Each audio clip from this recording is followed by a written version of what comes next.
Alright guys, alright, got the 50s Sylvania television set apart, and like I said, I've only had this apart once back in like 2000 when I bought this television at a flea market. I've had this thing a long time.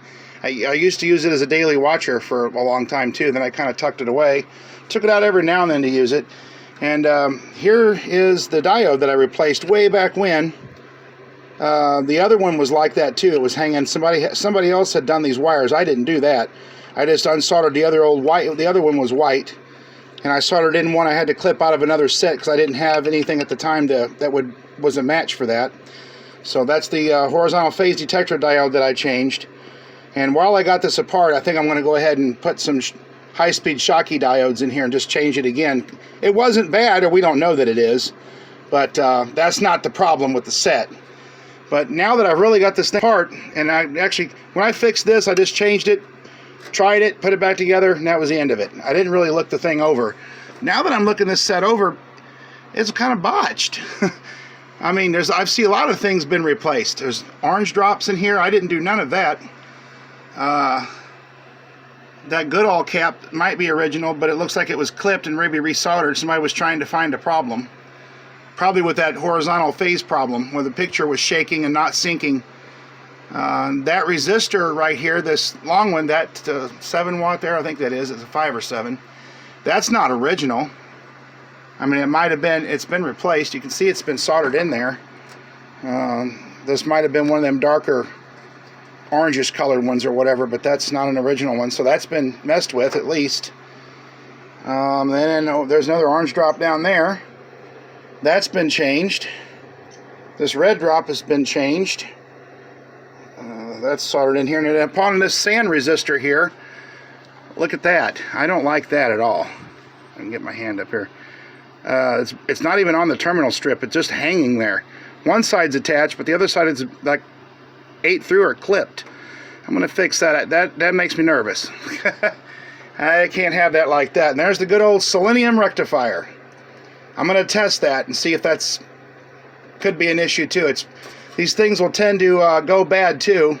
They'll either short out or they'll rob the set of voltage. B plus voltage will just start going way down. So, and then this filter, some of the sections have been disabled. They've been cut. So I don't even know if that's an original one. Yeah, it is. It's still riveted to the chassis. But it's bypassed or jumped. Man, I don't know. Now that I look in this set, it's really botched. That orange drop's just using that capacitor as a ground. So it's just on the ground lead. So there's no wires connected to this except this one. So is that just because it's jumped? What we got going on back there?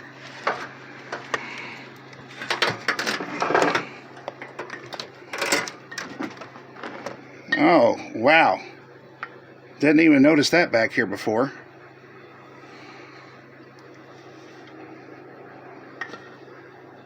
That's the horizontal slug coil with a mica cap on it. Yeah, that cap there too, somebody's added that. Where's that wire go? Oh, right through there. Are you kidding me? What? What in the hell here? Hang on, guys. You gotta be kidding me. They're grounding it like that? I'll pull that out of there. Oh, it's not even soldered. It's just wrapped around it. It's loose. Well, that could be the whole issue there, but I'm taking that out. That's not staying. Yeah, this thing's going to need a lot of work. So we're going to have to get in here and really... Yeah, this thing's botched up. So I'm going to have to go through this with a fine-tooth comb. So there'll probably be a part 3 video on this set. So I got to get this all figured out over here. That's a mess. Absolute mess. So we're going to get it back to life. Speaker's still in there. I left the CRT in. The yoke actually looks pretty good. This is a lot of mold on these things. And these knobs, I pulled the knobs off and they're terribly moldy. So these all need to be cleaned up really well. That's just mold. It's just a crusty mold. So this thing was in a wet environment at some point. They've kind of been like that since I've had it. But I'm really going to clean it up and get this thing back to looking at least in decent shape. So, all right, guys, well, stay tuned for a video number 3 down the road. I'm going to work on it for a little while and see what I can get figured out with these filter situations. That's a mess. That's actually a nightmare.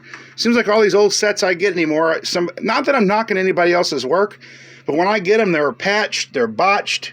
They clump 4 or 5 parts together to make something work, and yeah. I don't know. I guess I have an OCD problem with that. I want something to be right.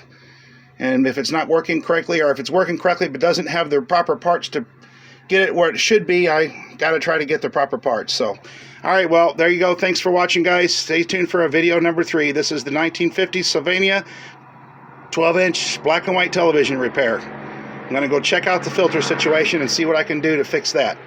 Thanks for watching, guys.